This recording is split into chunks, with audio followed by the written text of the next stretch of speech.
Claudia, Darlene. Baie welkom aan elkeen. Ons mense van hierdie kant van die spoor en ander kant van die spoor. Dank vir julle moedergemeente. Het is lekker om elkeen weer te sien. Mag die Here deur sy gees met ons wees en homself verheerlik. Kom ons raak stil.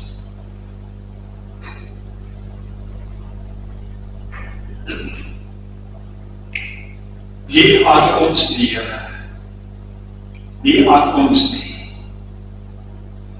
Maar aan U behoort die heerlikheid en die krag vir altyd. Amen. Genade en vrede vir jou. Van God ons Vader, van Jesus die Here, deur die werk van die Gees van God. Amen. Ons skriflesing is Hebreërs hoofstuk 11, Exodus hoofstuk 14. Die primêre gedeelte is Exodus hoofstuk 14. En dan ons kyk as die tyd en so gebeur dat die Jesaja 63 ook. Dit is so later in die diens.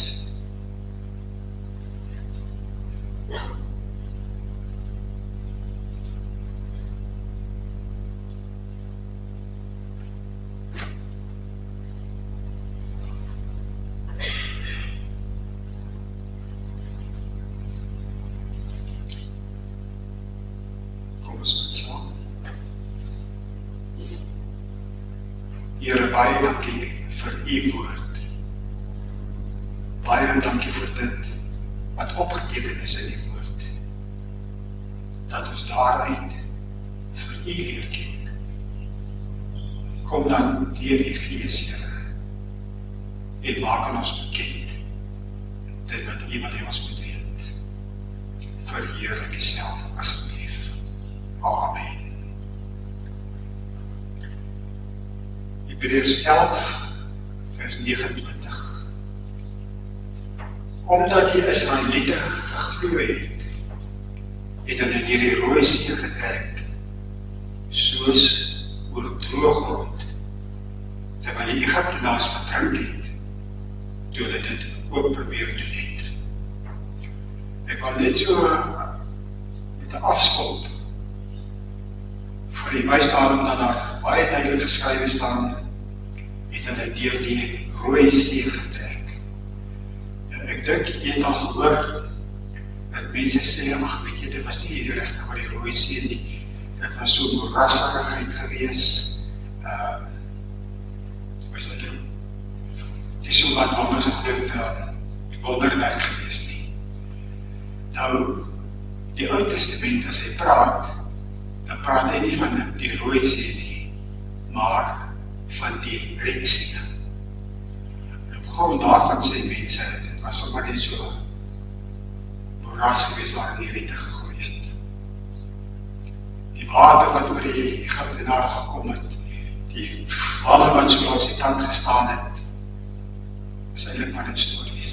En wat sê is nou, wat die Ou Testament sê baie duidelik, dat dit die Red See is, en nie die Rooi See. Ek wil 'n paar dinge noem, juist omdat ons baie keer verwar word deur wat mense sê. Dit is so, dat die Ou Testament praat van Red See. Maar die nuwe vertaling, wanneer hy praat van die See, praat hy elke keer van die Rooi See. En daar was 'n Griekse vertaling gewees, die Septuagint, wat so ruim voor Christus, hulle het uit die Hebreëse na die Grieks toe dit vertaal, en hulle het ook vertaal Rooi See. Nou hulle was mense gewees wat in Egypte by mekaar gekom het, wat daai omgewing beter geken het. En hulle het gesê, Red See word vertaal met Rooi See. Nou is daar een tekstvers wat ek vir jou wil wys. 1 Konings 9 vers 26. Koning Salomo het ook skepe gebou in Esjon-Geber, by Elat aan die kus van die Red See in Edom. Dis vir my die duidelikste bewys daarvan uit die skrif uit self uit, dat die Red See nie maar net sommer net 'n vlei of 'n moeras was nie. Jy bou nie skepe by jou moeras nie, jy bou dit by die Retsee. Nou die laaste, hoe kom die naam dan Retsee? Ek gaan dit probeer verduidelik met iets wat ons baie goed verstaan. Die rivier, die bokant ons wat nou so die vloed is, word die Valrivier genoem. As gevolg van al die valwater wat daarin is, wat nou so bruin en bebruis. Dis so 'n bietjie bruisig gesien, dus is dit bruinerig. Maar die naam kom die Valrivier, op grond van die kleur van die water van die rivier. Nou dink mense, die rivier aan die ander kant, sy water moet oranje wees, dit is een oranje rivier. Met hierdie rivier staan die Valrivier, daarom is oranje rivier. As mens net bietjie kyk en sien die mens, hy word die oranje rivier genoem. Dieselfde rede hoekom hierdie provinsie die oranje Vrystaat is. Nie die kleur van die grond of wat ook al nie. Maar het verwys na die Hollanders, wat die voorsate was van die inwoners van die Oranje Vrystaat. En om aan hulle die eer te gee, word dit die Oranje Vrystaat genoem, die Oranje Rivier. So, as mens dit nie weet nie, kan jy baie maklik verkeerd verstaan. As jy dit 'n bietjie sien, dan verstaan mens duidelik. So, ek is tevrede, dat as die Ou Testament praat van 'n Retsee, ons ken nie die rede daarvoor nie, maar is die bedoeling daarvan, die Rooi See. Goed, kom ons kyk na die weer, wat ons gedeelte vir ons sê. Omdat hy is van liefde geglo het, het hy deur die Rooi See getrek, soos oor droog grond, terwyl hy die Egiptenaars verdruk het, toe hy dit ook probeer doen het. Jy sal onthou dat ek al vir verduidelik het en gesê het in die Hebreërs hoofstuk 11, soos 'n lang gang, met verskillende skilderye van verskillende mense, verskillende gebeure. Nou staan ons voor die skildery van die Egiptenare wat deur die see gegaan het. Nou vra ons vir ons gids, vertel my 'n bietjie meer. Dan kom die Heilige Gees en sê hy, dis maar 'n opsomming van wat ons kry in Exodus hoofstuk 14. Kom ons bly dan na Exodus hoofstuk 14 toe.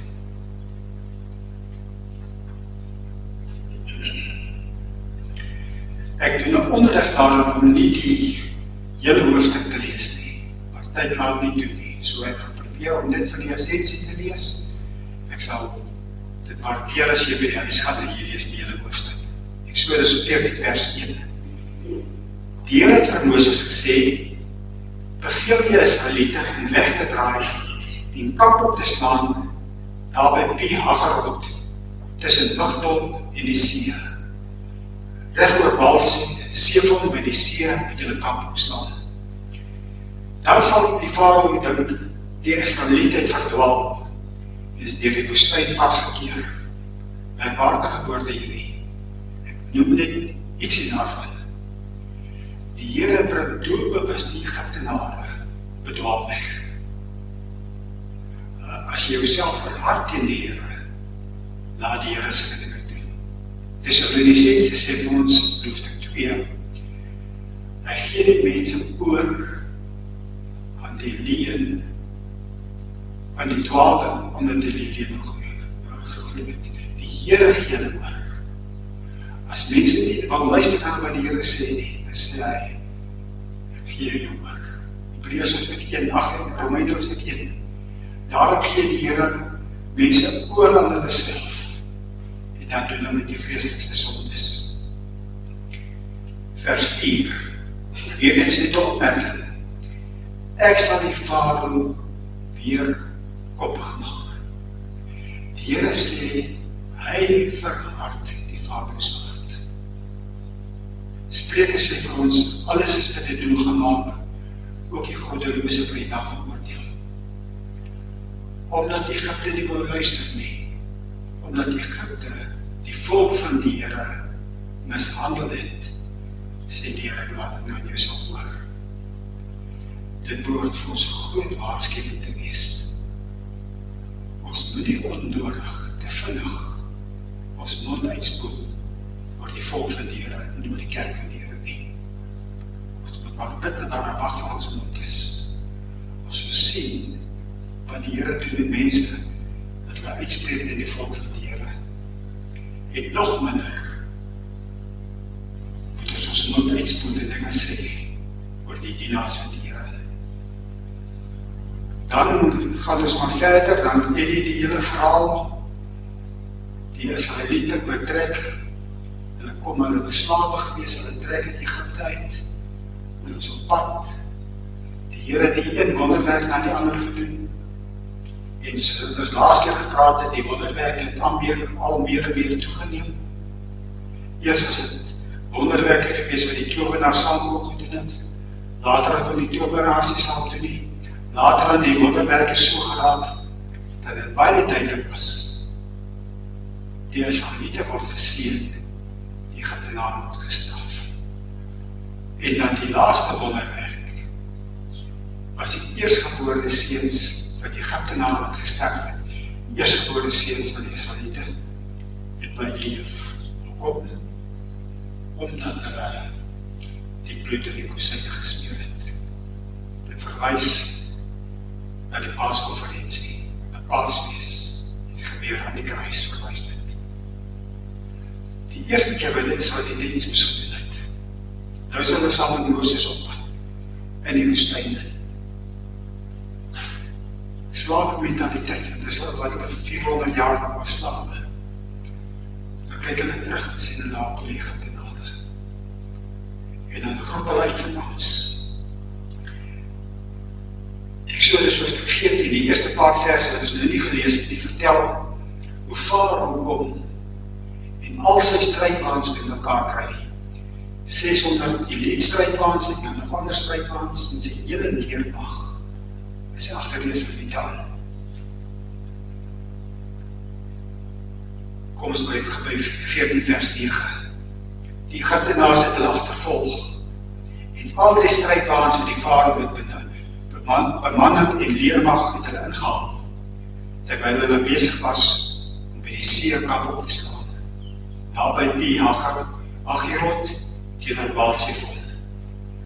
Toe die Farao nader kom, sê die Israeliete, skielik die Egiptenaars sit agterna. Hulle het baie bang geword en benoud na die Here geroep. Hulle slawe, hulle geen wapens nie. Hulle weet nie oorlog te maak nie. En hier kom hierdie geoefende weermag. En almal nou toe en roep hulle is. En dan staan daar geskrywe en benoud na die Here toe geroep. Jy weet die Psalm sê vir ons. Die Here is 'n uitermate beproef vir die wat in benoudheid na hom toe gaan.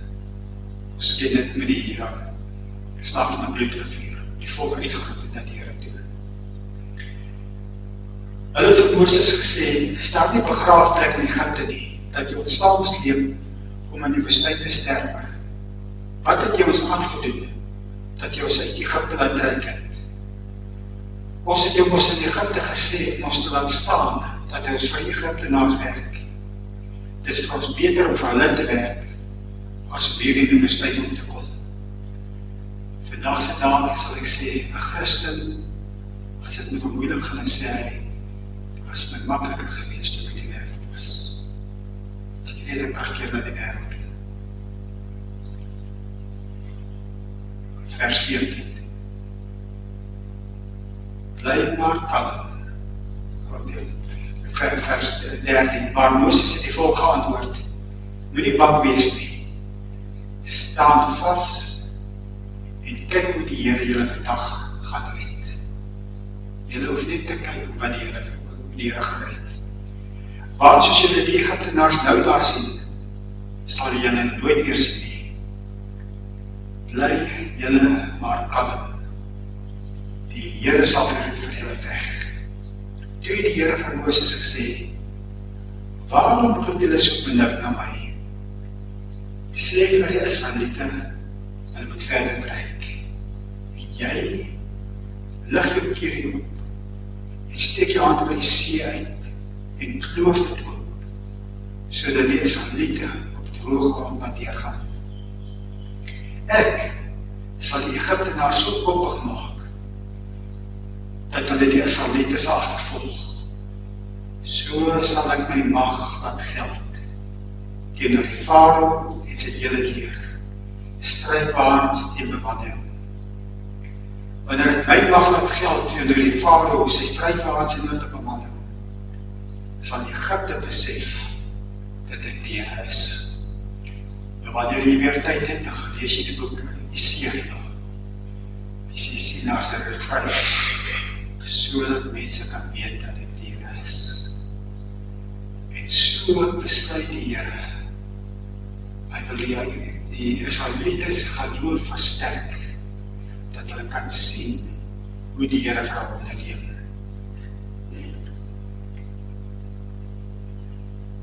Vers 19. Die engel van God, wat altyd voor die Israeliete uitbeweeg het, terwyl hulle getrek het, dis die Here Jesus, in sy Ou Testament vorm, die engel van die Here, het nou agter hulle plek geneem. Kom ons kyk bietjie die beeld. Hier is die Rooi See, die Israeliete kom, hulle is op pad, skielik is die see voor hulle kan nie daar deur nie. En agterna kom die Egiptenare, met hulle strijdwagens, al nader en nader. En dan roep hulle na die Here en sê, Here help. En dan voordat die Here help, die manier wat hy help, sy engel wat voor hulle uitgetrek het om hulle te lei, kom en hy beweeg agter hulle.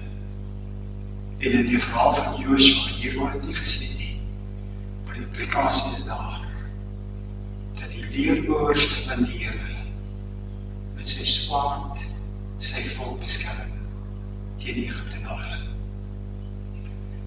Israeliete is vasgekeer, hulle kan niks doen nie. Hulle het nie krag teen die Egiptenare nie, hulle kan nie met hulle kinders, met hulle vrouens en alles met hulle deur die see gaan nie. Hoe swem jy af op 20, 30 of 5 kilometer, hoe swem jy dit? Dit is vasgekeer, maar die engel van die Here gaan en die beweeg aan agter hulle.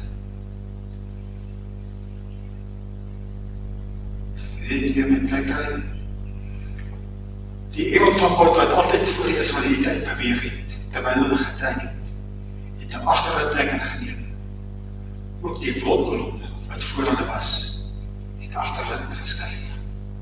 As hulle lees, die Israeliete soos ek hulle getrek het, was daar heel tyd 'n wolkkolom gewees, wat hulle bewaar het van die woestynhitte, en hulle het in die skaduwee van die wolk beweeg. As hulle so staan, kom die wolk, die sap tussen die Egiptenare en die Israeliete in.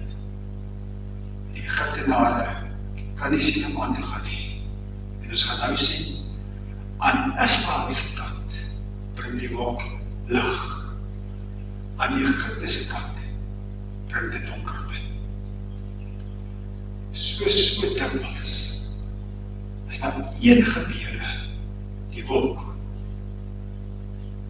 wat vir die wat aan die Here behoort, tot voordeel is, en die wat nie aan die Here behoort nie, tot nadeel is. Vers 20. Tussen die Egiptenaars en die Israeliete. Aan die Egiptese kant was die wolk donker, en aan die Israeliete kant het die nag verlig. Die hele nag deur het die twee groepe nie nader aan mekaar gekom nie. Moses het sy hand oor die see uitgesteek, en die Here het daar die hele nag die water met 'n sterk oostenwind weggedryf, sodat die water oopgekloof en die see daardeur toe gelê is. Die Here gebruik 'n oostenwind. As ons verder lees, sien ons, dit is baie meer. Want die see is soos twee walle, wat weerskante is. Die wind kan dit wegdryf, bietjie vir bietjie, wat dit nie op die knop jaag nie.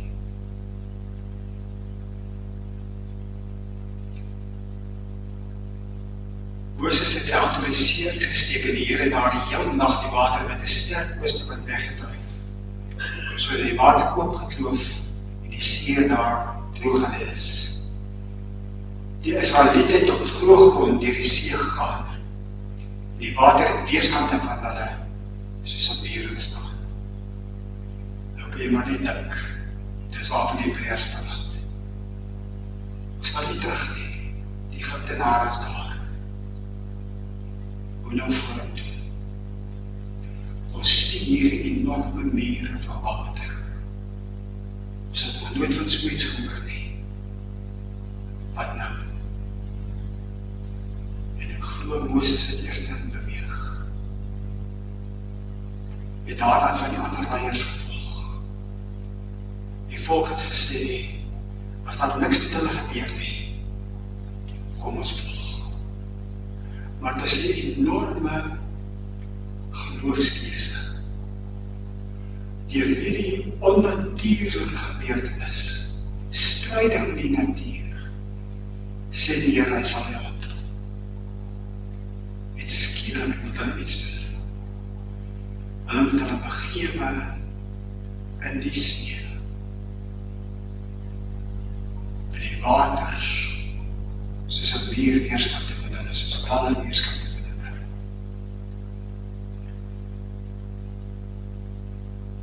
Die Egiptenaars het hulle agterna gesit.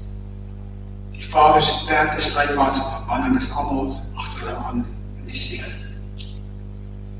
Ek wens daar was meer tyd gewees om dit te sê, maar baie mense eien hulle self dinge toe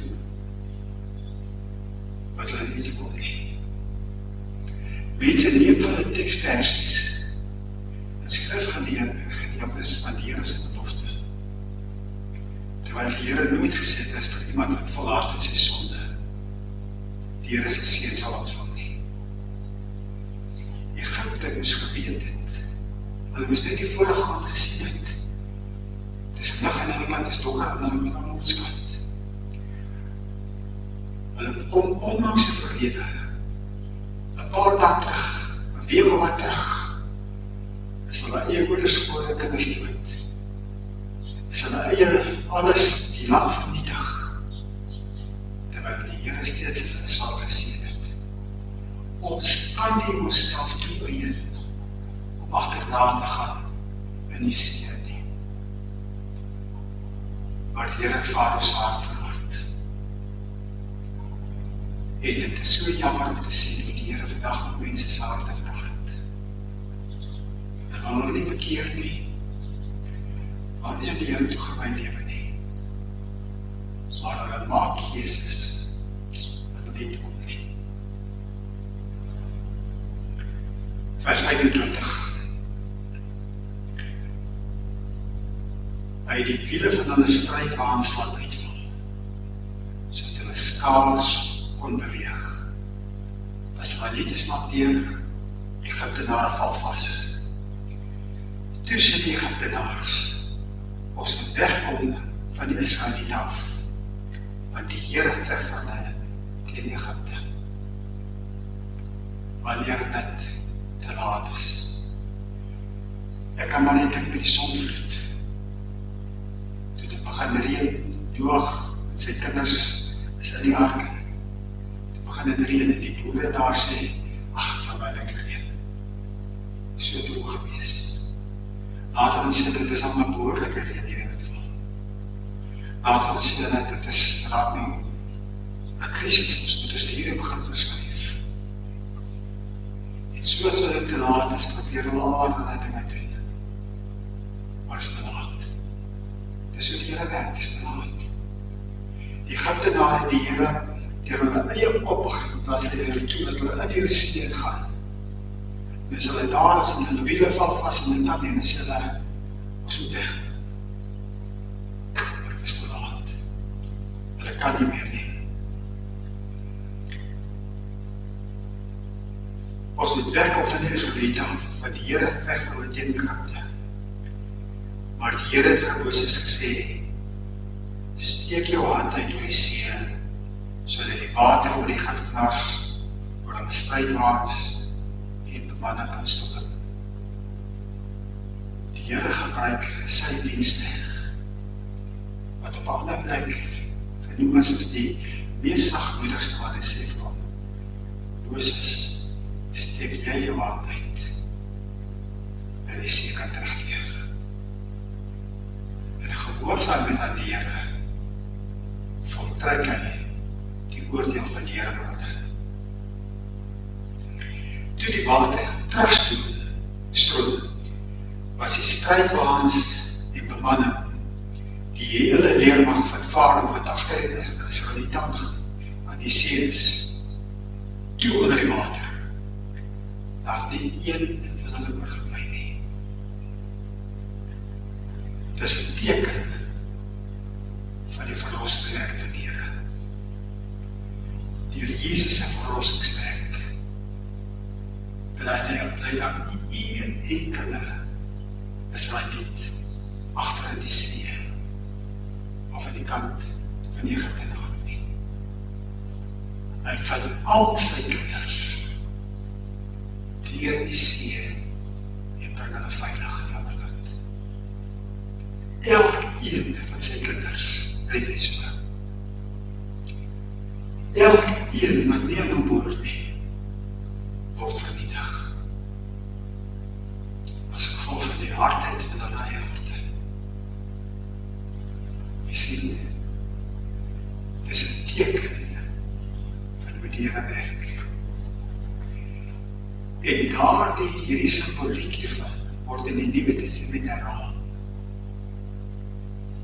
Geen ongelowige, geen sondaar wat hom nie bekeer, sal die koninkryk van God ingaan nie. Maar die Here sal elkeen wat aan hom behoort veilig terugbring na hom toe. Daar nie een van hulle oorgebly nie. Maar die Israeliete het op droë grond deur die see gegaan.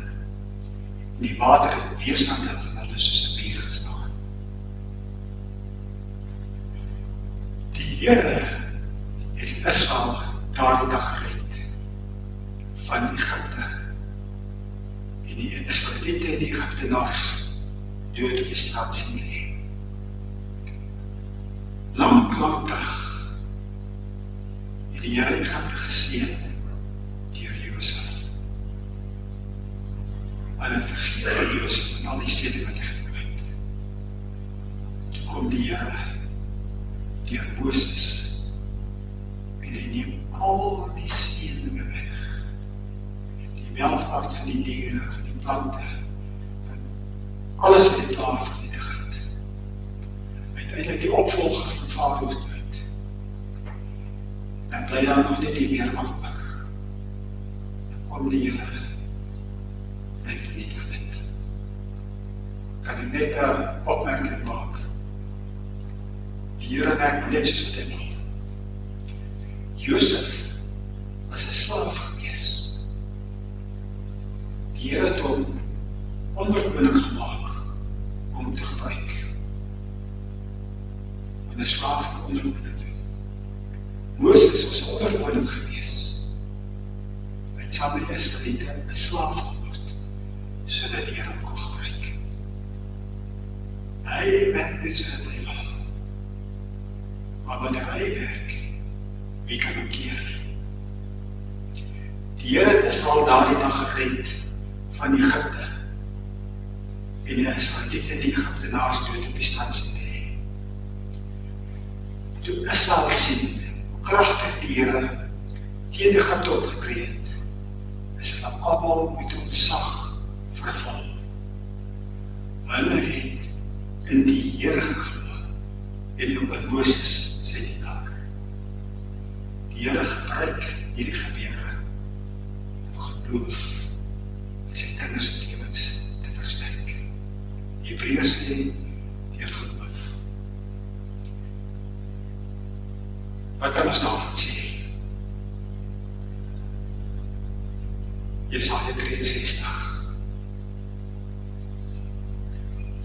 Lang, seker 2000 jaar na dit, 100 jaar na die tyd. praat in Jesaja dat hy lyk die Gees wat hier kan vul. Jesaja 63 vers 11. Toe het sy volk gedink aan die ou dae, aan die tyd van Moses, en gevra, waar is hy, wat sy kudde dwars deur die see gebring en saam met hulle herder? Waar is hy wat sy Heilige Gees oorgegee het? Waar is hy wat sy groot mag saam met Moses laat gaan het? Die waters voor sy volk oopgekloof het en vir hom 'n ewige naam gemaak het? Waar is hy wat sy volk deur die diep waters gelei het, sonder dat iemand struikel? Hulle gelei soos perd deur 'n woestyn gelei het, soos 'n trop beeste na groen vallei toe afgaan. So die Gees van die Here sy volk na 'n woonplek gebring. So het U volk gelei, om die roem van die naam te vermeerder. Jesaja vat vir ons vas wat ek glo, dat ons gebed moet wees. Here, soos wat U gedoen het in daardie tyd, kom doen dit weer. Kom red U kinders uit. Kom gee weer U seën. Kom gee oorwinning oor sy vyande en oor die vyande. Kom besoek ons deur die Gees. Jesaja vra maar 8 uur. Ons kan vra, waarom kom die Here nog nie? Kom dan, Here, en kom werk deur die Gees, en kom die dood genade. Kom ons bid saam. Here, dankie vir die wonder van die woord. U het dit vir ons laat opteken, sodat ons met die Israeliete kan leer wat geloof is. Leer dat vir ons wat geloof is. Ons dat in die paaskonferensie met uitdraai is. Ons die 2 weke hierdie tyd is dit al die afsluiting daarvan. Mag jy vir die liturgie toerus met die Gees.